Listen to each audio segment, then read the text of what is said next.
তো গাইস, সবার আগে টিকটক ভিডিওটি দেখো, তারপর বাংলার দুষ্টু পোলাপানদের করা ফানি কমেন্টস পড়বো। So let's go.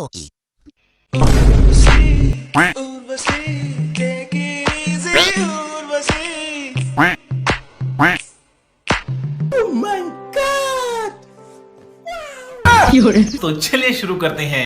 আপনার মনটা অনেক বড়, এটা আমরা বুঝতে পারছি। কনফার্ম জান্নাতি। এসো গাড়িতে উঠো, জান্নাতে নামিয়ে দিয়ে আসি। সব ঠিকঠাক আছে আপা, বাট শিশু খাদ্য ভাসে কেন? ইয়া বড় দুইটি পাহাড়, সৌভাগ্য তাহার যে করিয়াছে আহার। সোনা পাখি, এমন করে চোখ মেরো না, আমার কিন্তু হাড়ের সমস্যা আছে। খাইতে মন চায়।